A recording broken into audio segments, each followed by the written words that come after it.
کہ اگر وہ نکلوانے والی ہے اس کو نکلوا دیں، کمپلیکس ہے، سمپل ہے، ڈاکٹر سے ضرور ڈسکس کریں، اور اس کا کوئی ٹریٹمنٹ اگر ہو سکتا ہے تو ٹریٹمنٹ بھی ضرور کرائیں، چاہے وہ سرجیکل ہے چاہے وہ میڈیکل ہے۔ اب یہ کہ انڈے دانی کے کینسر کی علامات کیا ہو سکتی ہیں۔ علامات میں جو ہے خواتین میں جو خواتین شکایت کرتی ہیں عمومی طور پر کہ ہمارا پیٹ پھولا پھولا سا رہتا ہے، ہم تھوڑا سا کھانا کھاتے ہیں اور پیٹ پھول جاتا ہے، یعنی ایک اپارے کی کیفیت ہو جاتی ہے اور پیٹ جلدی بھر جانے کا احساس ہوتا ہے۔ اس کے علاوہ اگر روٹین آپ کی ڈسٹرب ہو رہی ہے، یعنی جس میں آپ کی بھوک کم ہو رہی ہے، آپ کا وزن کم ہونا شروع ہو گیا ہے، آپ کے پیٹ کے نچلے حصے میں اسپیشلی درد یا تکلیف ہونی شروع ہو گئی ہے، آپ تھکاوٹ کا شکار ہو رہی ہیں، کمر کے نچلے حصے میں درد کی شکایت اس کے ساتھ ساتھ آپ نوٹ کر رہے ہیں کہ مجھے یہ پرابلم بھی ہو رہا ہے، پیشاب کی کیفیت کے اندر تبدیلی آ رہی ہے، آپ کی جو باول ہیبٹ ہے یعنی آپ کو قبض کی شکایت ہونا شروع ہو گئی ہے، آپ کو لگتا ہے کہ ہوا خارج ہونے کے مسائل زیادہ ہونے لگ گئے ہیں، یہ پہلے نہیں تھے اور اب ہو رہے ہیں، تو یہ وہ علامات ہیں جو تھوڑی سی جنرلائزڈ ہیں، لیکن اس میں تھوڑے سے خیال کرنے کی ضرورت ہے کہ آپ اپنے آپ کو تھوڑا سا ایویلویٹ کروائیں کہ کہیں آپ خدا نخواستہ اوویرین کینسر یعنی انڈے دانی کے کینسر میں مبتلا تو نہیں ہو رہی۔ جہاں پر رسک فیکٹرز کی بات کی ہے وہاں پر کچھ چیزیں ہیں جو پروٹیکٹیو ہیں، مثال کے طور پر پریگنینسی کا ہونا، یعنی اگر آپ زیادہ بچے پیدا کرتے ہیں تو آپ پروٹیکٹیو رہتے ہیں، آپ کو اوویرین کینسر سے یعنی کہ بچنا ذرا آسان ہو جاتا ہے۔ پریگنینسی کا پروٹیکٹیو رول اس لحاظ سے ہوتا ہے کہ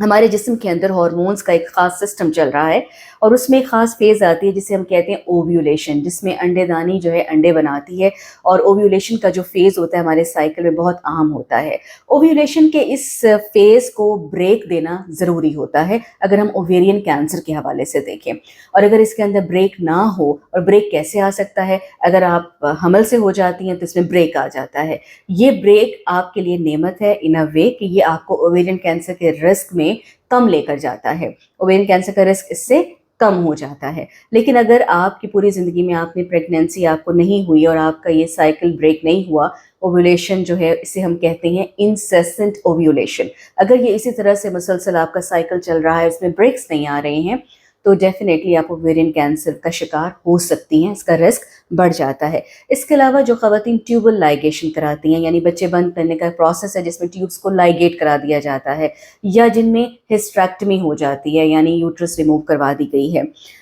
یا بریسٹ فیڈنگ والی جو خواتین ہیں جو اپنے بچوں کو بریسٹ فیڈ کراتی ہیں، یہ پروٹیکٹیو فیکٹرز ہیں جو آپ کو نہ صرف اور بہت سی چیزوں سے بچا کر رکھتے ہیں بلکہ اوویرین کینسر کے حوالے سے بھی یہ آپ کے لیے مفید ہو سکتے ہیں۔ اب بات آ جاتی ہے ٹریٹمنٹ میں، جس میں مختصر آپ کو یہ بتاؤں گی کہ اگر آپ میں سے خواتین اوویرین کینسر کا شکار ہو جاتی ہیں تو پھر کیا اس کا علاج ممکن ہے یا نہیں ہے۔ علاج بالکل ممکن ہے، لیکن بات وہی، جتنی جلدی تشخیص اتنا جلدی علاج، اور جس طرح باقی کینسرز میں ہے stage 1، stage 2، stage 3، stage 4، ovarian cancer میں بھی ہم اسی طرح سے سٹیج کرتے ہیں۔ جہاں تک بات ہے سٹیج 1 اور سٹیج 2 کی، ارلی سٹیج ہوتی ہیں، اس میں ہمارا جو 5 ایئر سروائیول ہے کینسر کا، وہ یعنی کہ ہماری زندگی اس میں اتنی سیف ہے کہ ہم 70 سے 90% تک 5 ایئر سروائیول حاصل کر سکتے ہیں۔ اور اگر سٹیج 3 یا سٹیج 4 میں بیماری ڈائگنوز ہوتی ہے اور ہمارا ٹریٹمنٹ ہوتا ہے تو اس میں 20 سے 45% تک کا 5 ایئر سروائیول چانس ہے، یعنی 20 بہت کم ہے یہ، اور کچھ میں دیکھا گیا ہے کہ 45% تک تھوڑا بہتر دیکھا گیا ہے، لیکن پھر بھی جتنی جلدی اس کی تشخیص ہوگی اتنا جلدی اس میں علاج ہوگا۔ علاج میں سرجری کی سب سے زیادہ اہمیت ہے، جن کی سرجری اچھی ہو جاتی ہے، پراپر سرجری ہو جاتی ہے، اور اس میں ہم بعد میں کیمو تھیراپی یا پھر امیونو تھیراپی ہم دیتے ہیں تو ان میں ہمیں اچھے ریزلٹس ملتے ہیں۔ لیکن جن میں سرجیکلی ریسیکٹیبل ڈیزیز نہ ہو، یعنی سرجن کہے کہ بیماری بہت زیادہ ہے ابھی آپریٹ نہیں ہو سکتا، ان میں مسائل ہیں، وہ کہ سرجری ایک ٹریٹمنٹ ہے، کیمو تھیراپی، اور اب امیونو تھیراپی، یعنی ہم ان دوائیوں سے اور ساتھ سرجری سے ان کو ملا کر ہم اس کا ایک ٹریٹمنٹ پلان کرتے ہیں۔ ریڈیو تھیراپی یعنی شعاؤں سے اوویرین کینسر کا علاج نہیں کیا جاتا۔ خاص قسم کی ٹیومرز اگر آ جائیں جو کہ ینگ بچوں میں عموماً ہوتے ہیں، جیسے ڈسجرمینوما کے نام کا آپ نے سنا ہوگا، یہ خاص قسم کا اوویرین ٹیومر ہے، لیکن اگر جب یہ ٹیومر ڈسجرمینوما ہو جائے، جرم سیل ٹیومر ہے، تو پھر اس میں بعض اوقات شعاؤں کا رول ہے، لیکن اس کے علاوہ پورے اوویرین کینسر میں شعاؤں کا رول ایز سچ نہیں ہے۔ اس لیے آپ نے اپنی صحت کا خیال رکھنا ہے، اپنی لائف سٹائل کو موڈیفائی کیجئے، اگر آپ موٹاپے کا شکار ہیں اپنے وزن کو مینٹین کیجئے، آپ نیچرل چیزوں کی طرف جائیے، اپنی روٹین لائف میں جنک فوڈ کو چھوڑ دیجئے، آپ ایسے پروٹیکٹیو سسٹم کی طرف آئیں کہ جس میں آپ اچھی سیف ڈائٹ لیں اور اپنے اینول چیک اپس کراتے رہیں، تاکہ جہاں کہیں اس کینسر کے حوالے سے آپ کو اگر فیملی ہسٹری اگر موجود ہے تو ضرور آپ ویجیلنٹ رہیں، اور اس کے لیے بہت ضروری ہے کہ آپ اپنے ڈاکٹر سے، قریبی ڈاکٹر سے مشورہ لیں اگر آپ کو ان میں سے کوئی بھی علامات جو میں نے بتائیں آپ محسوس کرتی ہیں۔ اسکریننگ ٹیسٹ اس کینسر میں کوئی ہارڈ اینڈ فاسٹ بالکل بھی نہیں ہے، اور جہاں ضرورت محسوس ہوتی ہے وہاں پر ہم جینیٹک ٹیسٹنگ کے حوالے سے ضرور بات کرتے ہیں۔ یہ تھا جناب آج اوویرین کینسر کے حوالے سے ایک چھوٹی سی ٹاک، اور یہ میں نے آج کے دن کے لیے اس لیے سلیکٹ کی کہ مئی کا مہینہ اس لحاظ سے اہم ہے کہ 8 مئی کو پوری دنیا میں